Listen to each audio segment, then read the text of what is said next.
Bienvenidos una semana más a Escucha Orihuela. Hablaremos con los responsables de Mercadearte, los voluntarios culturales encargados desde hace 4 años de que esta iniciativa haya visto la luz y recoja las inquietudes de los artistas y artesanos oriolanos.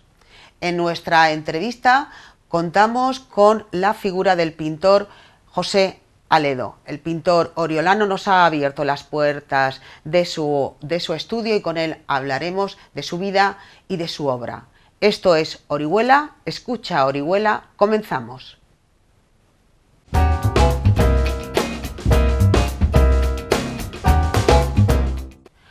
Hace 4 años Mercadearte echó a andar con 28 artistas y artesanos que acogieron ilusionados esta iniciativa. De esos 28 artistas se han llegado a instalar en estos 4 años más de 118 puestos. En esta semana se celebra su 16ª edición y hemos querido hablar con los coordinadores y voluntarios culturales de Mercadearte.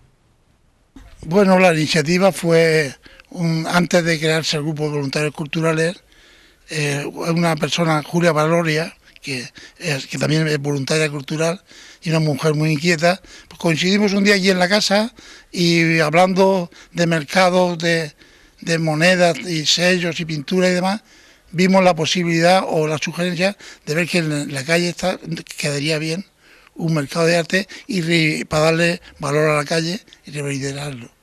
Entonces, cuando tuvimos la primera reunión de voluntarios, fue una idea que se la pusimos rápidamente a la Consejería de Cultura, la cogieron y nada, en 8 días montamos el primer Mercadearte, con una incertidumbre porque claro, nos dio poder de convocatoria, colaboraron muchos artistas locales, como pintores, como Quiquelín, como Aguilera, como en fin, todos los pintores de aquí, Fabiola Andreu, Eva Ruiz, todas se volcaron con el trabajo y conseguimos abrir ese domingo Mercadearte con 28 puestos, con un frío inmenso que hizo, repetimos en Navidad y fuimos en nivel ascendente hasta llegar a un récord en la pasada edición de 118 puestos.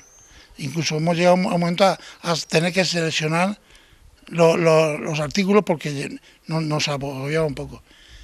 Hemos hecho también varias ediciones fuera de este arco, aunque el Mercadearte nace para darle una cabida a los artistas que tengan y a los artesanos que no son profesionales, tienen su casa y quieren sacar sus productos, pero al mismo tiempo para darle valor al rincón irlandiano y que la gente venga a ver la calle arriba, porque la calle arriba se había quedado muy bien pintada y tal, y queríamos que viniera. Y yo creo que hemos conseguido ese objetivo. También he de decirte que dentro de Mercadearte tenemos una sesión que llamamos nosotros Mercadearte se mueve, pero se mueve también de sitio, y por eso lo movimos a la costa. Luego hemos tenido 2 ediciones coincidiendo con las pintadas de los murales de San Isidro. Y no se descarta en que se mueva, pero ulteriormente a otro sitio, pero que siempre tenga como sede esto, como foco esta calle este Mercadearte se hizo para eso. Hemos hecho ahora uno, tenemos proyecto, el próximo fue en octubre, pero claro, dado la situación política que tenemos y estas elecciones, esperamos que el grupo de gobierno que entre lo retome y aquí estamos los voluntarios para seguir haciéndolo. 16 ediciones, 4 años de Mercadearte y colaboradora indispensable para que este proyecto saliera adelante es Sofía García Godoy, pedánea de la calle Arriba y adyacentes del barrio, que ha movilizado a los vecinos y han participado activamente en esta iniciativa. Cuéntanos cómo ha recibido la calle, cuál ha sido vuestra experiencia. Pues en general la experiencia ha sido muy positiva porque, como dice José Luis, surgió para revitalizar el barrio y darlo a conocer a Orihuela porque era el barrio desconocido. La gente nos venía, la gente nos lo visitaba y a partir de ahí, pues gracias a la colaboración y a la buena idea de él de Julia Valoria, la aceptación de la concejalía, que era concejala Ana Mas, y la participación de los artistas que lo cogieron, pero bueno, al vuelo. Me acuerdo de Roberto Fernández, de esta Eva Ruiz, de todos los artistas de Orihuela, artesanos que también venían con el cáñamo, haciendo bolillos, bolilleras, y la verdad que algunos vecinos han sacado también sus artesanías de bordados de punto de cruz, y otros pues artículos que tenían antiguos, de antigüedades y demás, y claro, pues eso poco a poco pues ha ido que los vecinos fueran tomando conciencia de que esto era bueno para el barrio y era bueno para todos, y cada día pues están más contentos y me van preguntando, oye, ¿este mes va a haber, no va a haber? Entonces, a pesar de que de una edición a otra presentan la solicitud, pero hasta que no les convocan, le están un poco con la incertidumbre, y yo soy un poco la cadena de conexión entre el barrio y el ayuntamiento, concretamente con la concejalía, y la verdad que el barrio encantado, muy bien. Ha habido también actividades paralelas que han repercutido en la fisonomía del barrio y en la actividad. Claro, yo me acuerdo cuando en el mes de octubre, el primer mes de octubre que se realizó, me acuerdo con mucha emoción y con mucha alegría de ver cómo hasta los radioaficionados pues hicieron en honor a Miguel Hernández una conexión internacional. Y estaban emocionados de ver con Miguel Hernández, porque era el mes hernandiano, lo mismo que marzo, pues cómo había llegado a Japón, a Filipinas, estaban conectando con gente de todo el mundo. Eso es algo nunca visto, y claro, es precioso y fantástico que Orihuela salga de, sobre todo la calle de arriba y el Rincón Hernandiano y Miguel Hernández, que salga más allá de nuestras fronteras y que dé la vuelta al mundo, pero en cuestión de momentos, por los radioaficionados, gracias a eso, a la radio, a la televisión. Y esto es muy hermoso porque es bonito, y es por algo cultural, es por algo grandioso, es por algo que la verdad que Miguel Hernández lo estaba necesitando, que su mismo barrio lo acogiera y lo quisiera. Entonces, pues la verdad que muy bien. Muy bien. También se ha celebrado una exposición de bonsáis, sí, y también algo que ha quedado como recuerdo en el barrio, que es un gran mural. Cuéntanos un poco. Hombre, pues sí, la última edición de Octubre Hernandiano, que fue en el 2014, pues coincidió casi con la fecha del nacimiento de Miguel. Y entonces la gran idea fue que un solar que estaba ahí perdido, que no se utilizaba por el barrio, pues el ayuntamiento lo recuperó para el barrio, con la idea de hacer un pequeño parque infantil, porque el barrio carece de sitios y parques para los niños. Muy bonito, pero no tenían dónde jugar. Y mientras que se hacía y no se hacía, pues para decorar ese parque, que está en un futuro, porque las inversiones ahora no se pueden gastar por decreto ley, pues ha quedado ahí en suspense, pero yo confío que en la próxima legislatura tiene que salir. Y entonces surgió el hacer el mural en esa pared que estaba preciosa y que estaba pidiendo que le hicieran un mural. Y entonces pues dos grafiteros, Chup y Sealtre, pues vinieron, que estaban también en el extranjero, estaban por Asia, y se vinieron aquí de cabeza, y entonces hicieron el diseño del mural, que está precioso. Participaron los niños del barrio, como han participado también en los murales de San Isidro con el proyecto Alondra, y entonces pues ellos han puesto sus sellos, ellos han colaborado y colaboran en mantener un poco ese mural precioso que está esperando un parque infantil como agua de mayo, porque en algún sitio tienen que jugar. Y la verdad que sí, esa fue la idea preciosa. Y ahora, pues mira, enseguida, cuando aquí en el cinturón se ha recuperado el cinturón de la sierra, ahora que hoy se ha clausurado el curso o el taller propiamente dicho, pues este fin de semana, pues concretamente el domingo, vino muchísima gente a conocer la nueva senda de la Sierra de San Miguel, y hija mía, y fue estupendo, porque claro, vinieron artistas, vinieron personas conocidas, que son las que vienen, y yo, como han dejado unas paredes preciosas, recuperando las de la sierra y de la basura, que han sacado 900 metros cúbicos de basura, nada menos, pues entonces eso está clamando que no se quede así, que no se vuelva a llenar. ¿Cómo? Pues a alguien se le ocurrió, podíamos hacer murales. Podemos hacerlo. Estamos con el proyecto Alondra y un día ya lo vimos que era muy factible que los niños nuestros de aquí del barrio y adyacentes pues colaboraran, porque cuando uno hace una cosa la siente y participa y es suya, y entonces las cosas se mantienen y les das ilusión porque el barrio es de ellos, las pinturas son para ellos y son de ellos, pues que participen y que lo hagan. Y la verdad que nos han dado unas ideas para hacer murales por toda esta zona, que ya se ha puesto hoy esto en marcha, que me han llamado de Cultura y me han dicho que el proyecto que yo dije el domingo, pues que ya está en marcha, que me van a mandar las maquetas, que se han puesto en contacto con pintores y demás, les ha parecido una idea estupenda, que me van a mandar las maquetas para que vayamos seleccionando aquellas que mejor nos parecen y en ello estamos. O sea que estamos revitalizando el barrio, recuperándolo, saneándolo, integrándolo en Orihuela y Orihuela en el barrio. Sí. Iniciativas como acaba de contarnos Sofía, iniciativas como la del voluntariado cultural, la puesta en marcha de Mercadearte, luego devienen en otras actividades como la que has dicho de Alondra. Podemos hacer un balance.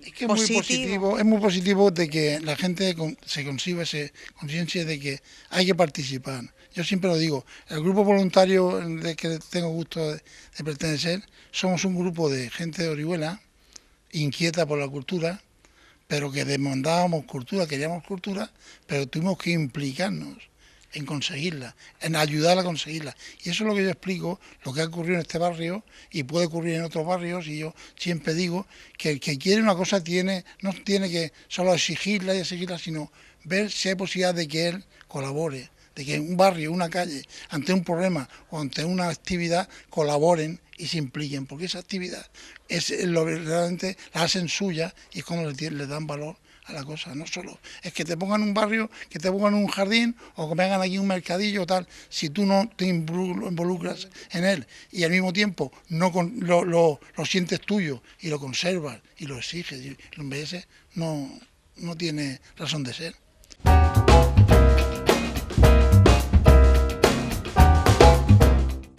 El protagonista de la entrevista de la semana es José Aledo. En la figura del pintor oriolano hemos querido reconocer a varias generaciones de oriolanos unidos por la literatura y la poesía, la pintura y la creación durante más de 50 años.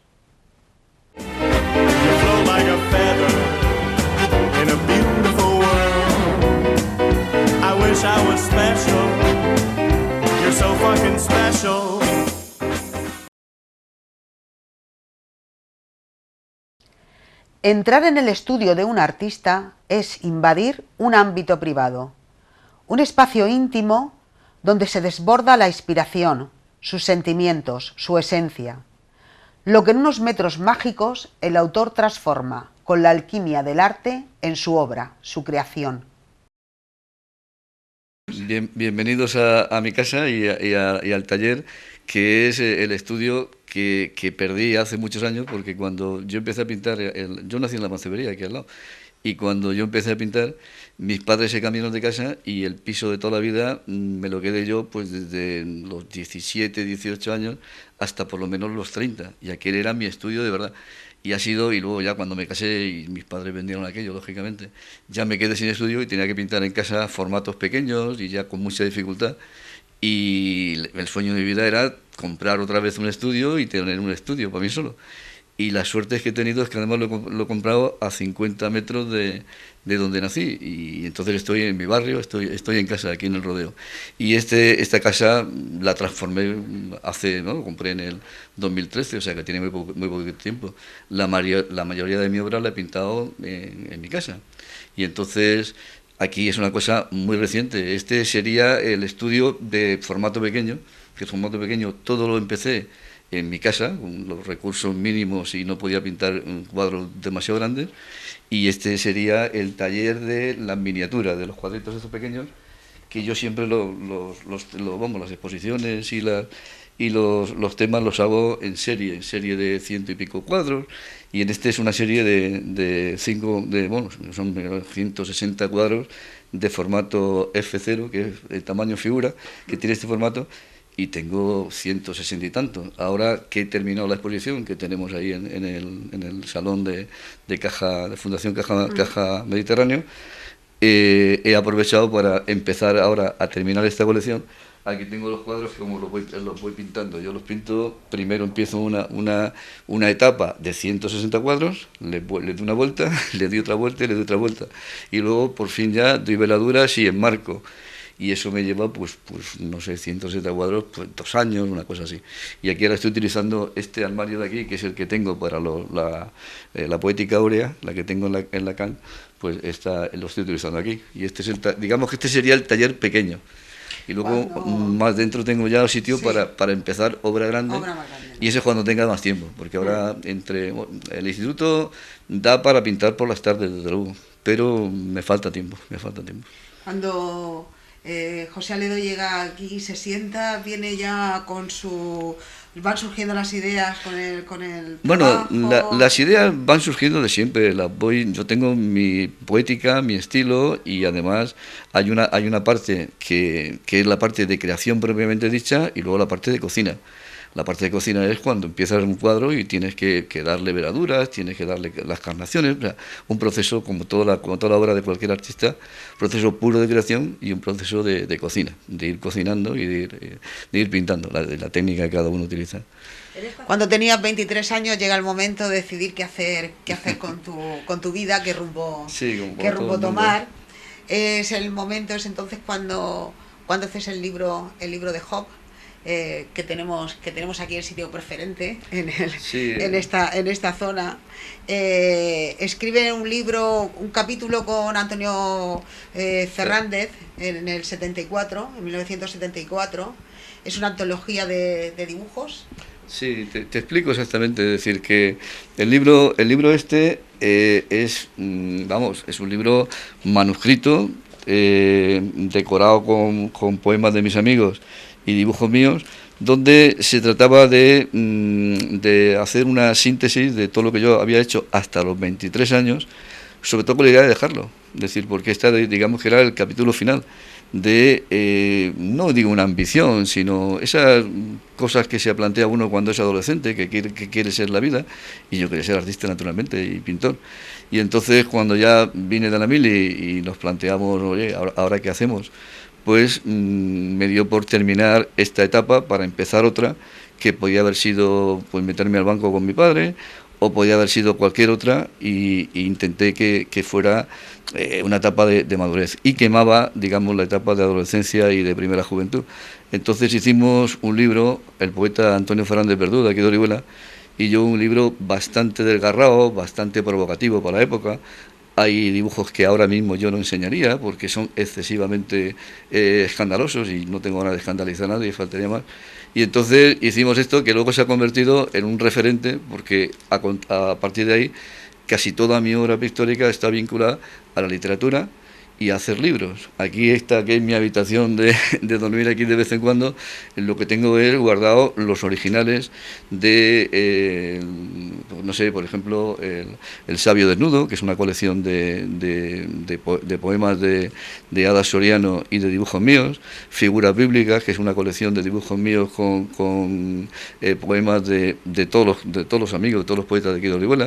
Es decir, una serie de libros que señalo ahí porque los tengo ahí, sí. Y este, que es el libro, digamos, que es el origen de toda esta historia, y entonces, curiosamente, aquí sí que se ve pues hace 23 años, hace 40 años exactamente, o sea, cuando tenía 23 años, lo que luego ha sido mi pintura, y hay cuadros que incluso que están aquí que se han repetido, y es por eso, ya digo, que es un libro que yo le tengo muchísimo aprecio, y es un original, lógicamente, no hay otro. Sí, claro, en el libro de plomo habla de que es un libro, una antología de dibujos y esperanzas, de textos y de amigos, de insolencia y juventud, que se revela contra la amargura de Job, el paciente. Sí. La antítesis de la irreverencia. De nuestra rebeldía, es decir, Job era lo contrario a lo que éramos nosotros, es decir, impacientes, agresivos, No se puede definir mejor. Y jóvenes, evidentemente. Con todo lo que eso supone de equivocaciones y Sí. al mismo tiempo de pasión, no cabe duda. Esto es un libro apasionado. Apasionado, nostálgico. Al cabo, nuestros anhelos Sí. confundían el arte y el miedo al fracaso. Exactamente, exactamente. Además, eso del miedo al fracaso me hace gracia porque de verdad hemos fracasado todos en esta historia, porque en esto se fracasa siempre. Es decir, en la vida creo que muchos de nosotros pues hemos conseguido tener una vida más o menos plena, pero desde luego como artistas hemos fracasado porque queríamos renunciar al premio Nobel y no tenemos ni el reconocimiento de nuestra familia. Bueno, una exageración de artista. No. En aquella época queríamos renunciar al premio Nobel muy en serio. Hablo de lo del desprecio de la familia. Bueno, desprecio. Bueno, es una forma, no, de la familia o de tu ciudad, Sí. o de decir, no sé, en esto no se llega. Hay una anécdota que le preguntaban a Monet, maestro, díganos qué hacemos para llegar a esto. Y digo, oye, en esto no se llega, en el arte no se llega, como mucho se intenta, que es lo que estamos haciendo todavía. Cuando quieran. Bueno, hemos entrado aquí al despacho para que veáis la colección esta, que es una colección que está terminada, está el libro terminado y lo voy a publicar, pues no sé, pues a lo mejor el año que viene. Anuncié que lo iba a publicar cuando publiqué el libro de plomo. Lo que pasa es que quiero hacer luego una introducción sobre, porque la gente, curiosamente, sobre todo la gente, me refiero a los críos de 18 o 20 años, no conocen la Biblia y no conocen los personajes. Y este es un libro que se titula Figuras Bíblicas, que es una colección de dibujos míos sobre personajes bíblicos del Antiguo y del Nuevo Testamento, pero sobre todo del Antiguo Testamento, con poemas alusivos al mismo personaje, pues de los poetas de siempre de aquí de Orihuela. José Luis Cerón, Ada Soriano, José María Piñeiro, Antonio Aledo, mi hermano que es un magnífico poeta, Antonio Gracia, Blanca Andreu, están todos los poetas de mi generación y de la generación de Empiroma. Y entonces es un libro muy curioso porque habla de eso, habla de Moisés, habla de Job, habla de todos los personajes. Y quería enseñaros pues este tipo de dibujos que tienen esa finalidad. Por ejemplo, este de aquí, este es un dibujo que está aquí enmarcado y por eso os lo enseño, que es de El Sabio Desnudo, que es una colección que es verdad que ha salido publicada de forma digital y que son 112 cuadros también con una aportación literaria de Ada Soriano, y que también es una cosa que ahora mismo estoy pendiente de publicar. Así que si os dais cuenta, casi toda mi obra, desde el libro de Job, está planteada como una simbiosis entre poetas, escritores y el ilustrador que soy yo. Sí, esta sería el estudio grande, sobre todo el que va a tener prioridad para hacer en este caballete, que aún está sin estrenar, los cuadros grandes, porque ya digo, he estado limitado los últimos 20 años a hacer cuadros de formato muy pequeño, que han sido casi todos hechos en esta mesa de dibujo que me regalaron por cuando me casé. Y me regalaron los amigos y es de los mejores regalos que me han hecho en mi vida. Esa silla tiene, pues eso, 25 años me parece que tiene la silla ya, y la mesa igual. Y entonces aquí es donde yo he hecho pues toda la colección que hay vamos, la que está en la CAN, la Poética Aura o Ante el Umbral, y espero que cuando me jubile me tire 8 horas aquí pintando, formato grande, y entonces no me quedará más remedio que darle salida a los cuadros, porque si no, no vas a saber dónde meterlos. Y nada, este es el espacio más grande de la casa. José Aledo pertenece a la generación de autores de Orihuela que en los años 70, a finales de los 70, se denominó generación nuclear o de la preguerra. Sí, que allá pertenecen poetas como Blanca Andreu, Antonio Gracia y José Aledo. Y luego ya en los 80 nace Empireuma y una renovación generacional, por así decir, y alrededor del director de la revista, José Luis Cerón, surge un grupo de intelectuales y escritores, José María Piñeiro, Ramón Bascuñana, José Antonio Muñoz Grau, Ada Soriano, entre otros. Todos ellos son como una gran familia y forman parte de la obra de cada uno de ellos, de la obra de los demás. Es como si hubiera ahí una... Sí, te cuento yo la historia esta. Precisamente el libro que hemos visto, esa generación siempre se llamaba la generación del libro de Job, porque ahí aglutinaba yo pues a la gente que ahora tenemos ya más de 60 años, o los estamos cumpliendo. Blanca es la más jovencita de nosotros. Y luego Antonio Gracia, que es el gurú, es un poco mayor que nosotros, pero era el poeta más reconocido y más admirado por el grupo, es el que pues digamos que bautiza a la generación del libro de Job como generación de la preguerra. Ten en cuenta que estamos en los años 70, donde todavía la Guerra Fría no ha terminado, o estamos en un momento álgido de la Guerra Fría incluso, y esa tercera guerra mundial definitiva era la que hacía que nuestra generación fuera la preguerra, de la preguerra, tercera guerra mundial. Y es una forma también de seguir con ese malditismo típico de Antonio Gracia, de aquella época. Y entonces nosotros teníamos unas inquietudes creativas tremendas, pero no llegamos nunca a plasmar, aparte del libro de Job, no llegamos nunca a plasmar una idea colectiva. O sea, es decir, cada uno tiraba por su cuenta y cada uno llegaba a la poesía. Antonio Gracia ha llegado bastante lejos, Blanca sin ninguna duda, en la que ha tenido una trayectoria nacional, incluso internacional, más grande de todo este grupo, pero no se llegó a hacer una obra en conjunto, una obra generacional, una obra que reconociera que durante muchísimo tiempo éramos muy amigos, íbamos a fiestas juntos, teníamos toda la historia de la gente joven, además en la época de justamente el tardo franquismo. Y luego es verdad que ya con más de 30 años, José Luis Cerón, que era un crío entonces, hace Empirema. Y eso a mí personalmente me seduce, porque Empirema era lo que nosotros no fuimos capaces de hacer nunca, que era un acto generacional y una obra generacional. Entonces yo desde el principio me vuelco con Empirema, pero además desde fuera de Empirema, porque yo soy de la otra generación, pero me sorprende que estos niños, para mí entonces, yo tenía 30 y tantos años, y ellos tenían 20 y pocos años.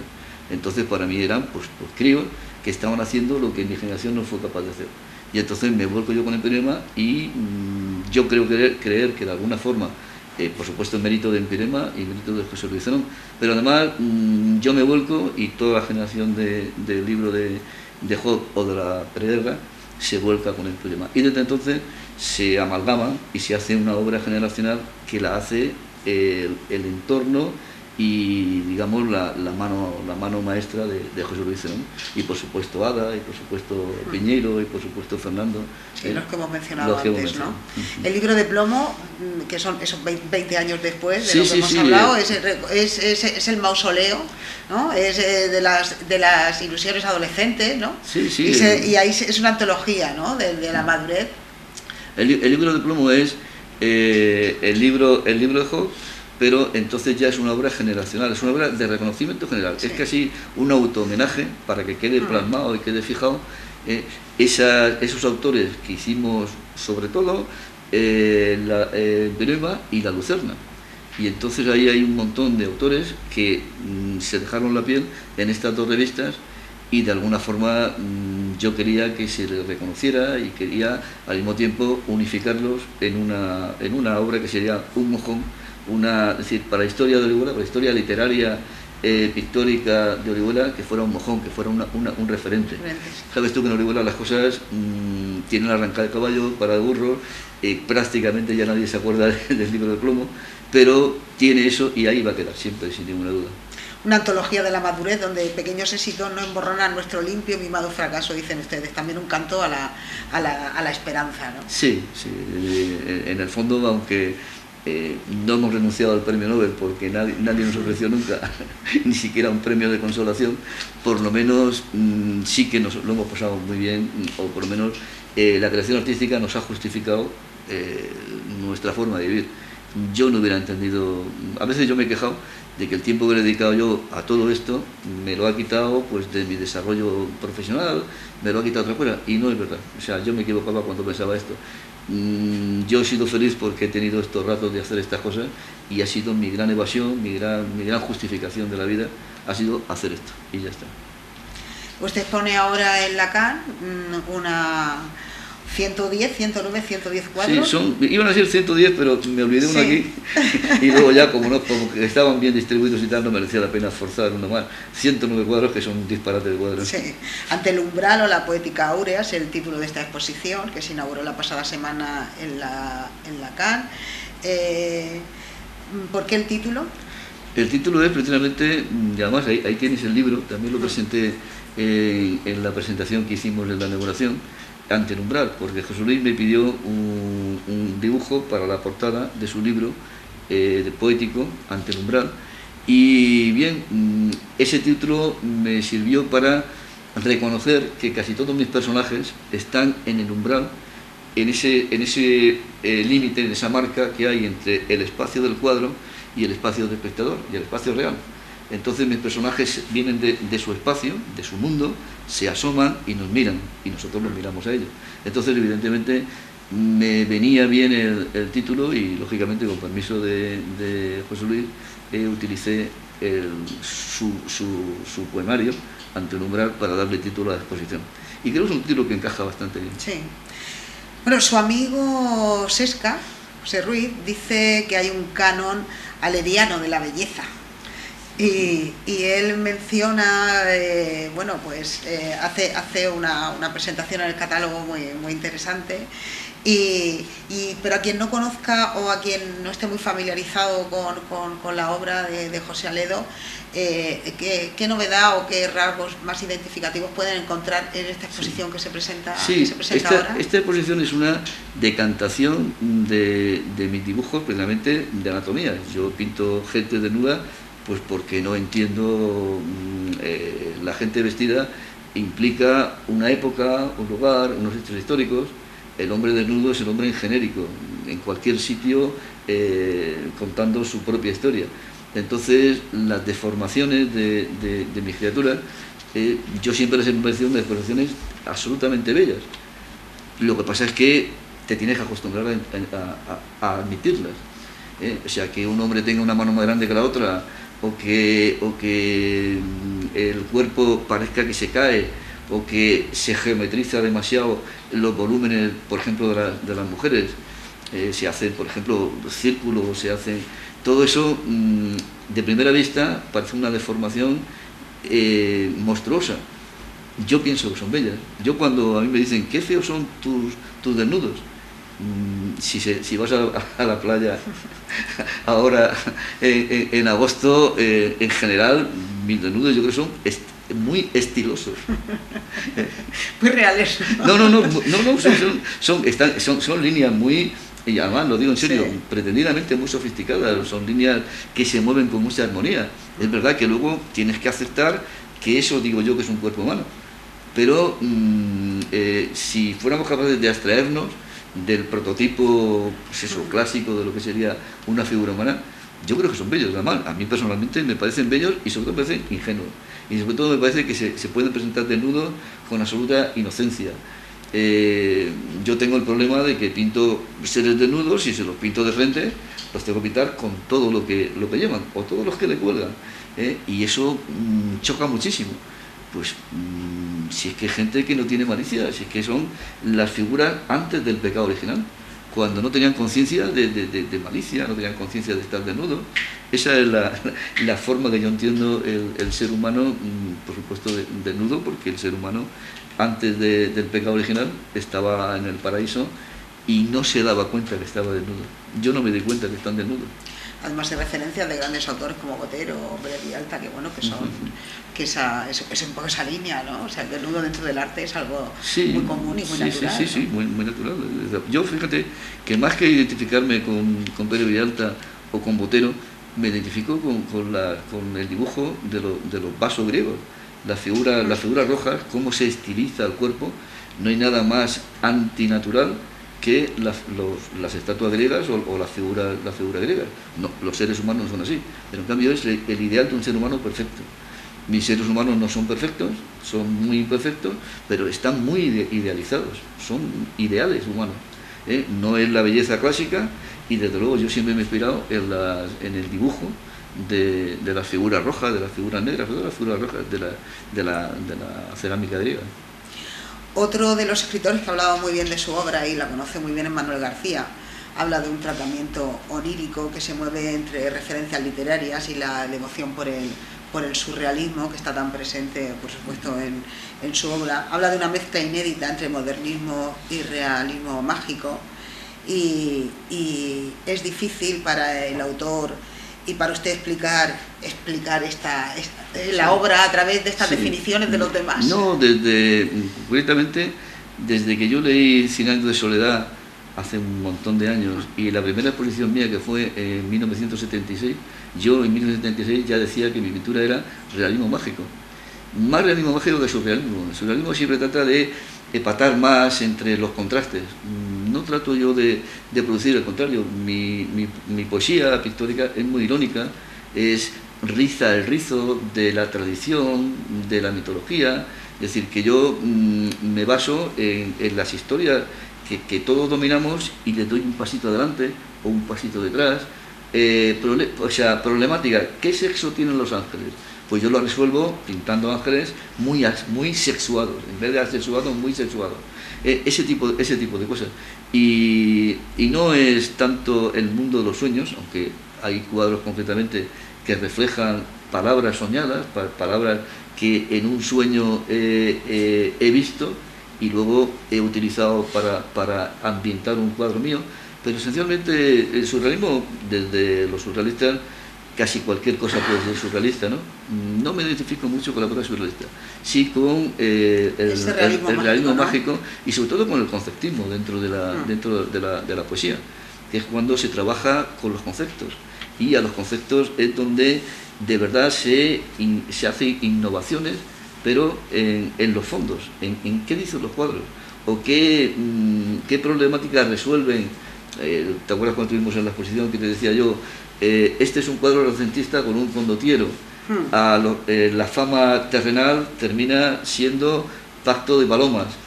Yo en vez de una paloma pongo una vaca. Sí. Entonces, claro, ya, en el espacio volando, ¿no? Exactamente. Entonces ya cuando una vaca, digamos, te ilumina bien.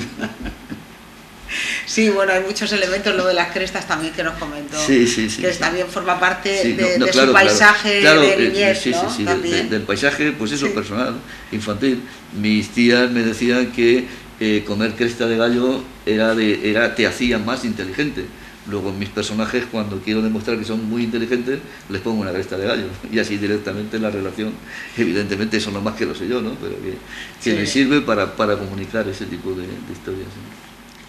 El mundo de los toros está muy presente en tu obra y además forma parte también de la historia familiar. Sí, está presente sobre todo por mi abuelo, mi abuelo, que era muy aficionado, era el Into, y luego tuvo unos tíos que quisieron ser toreros, también motivados por mi abuelo, y desde luego si yo he hecho una colección de cuadros, he publicado este libro y he participado siempre que he podido con Sesca en sus cosas, es por nuestro amigo Sesca. Sesca no solamente es un aficionado a los toros, es un erudito, es una persona que hace trabajar a la gente y que a mí me ha puesto a reconocer al mundo taurino, pues no solamente lo que tengo en las raíces, sino en la cultura general de los españoles. Yo no entiendo, digamos, no digo España, sino ni siquiera nuestra forma de hablar, sin los giros, sin la aportación cultural, estética, colorística de la tauromaquia. Y entonces hice una colección, que estos cuadros que tenemos de fondo son algunos de ellos, y se publicó este libro que tengo en la mano, La tauromaquia teñida de azul, gracias a Sesca, y además él fue el que hizo que se publicara y se pusiera con la Fundación Miguel Hernández, a la cual le agradezco, por supuesto, este libro y esa exposición, y por supuesto a Sesca, que es el padre de todo esto. Un libro precioso con unos cuadros impresionantes. Sí, ¿no? Y también está dentro de esa historia que te he estado diciendo. Pintores y poetas, pintores y literatos juntos, porque yo creo que lo más parecido, y además lo dice Sesca en su artículo que me hace para la exposición, lo más parecido a la pintura es la poesía, y viceversa.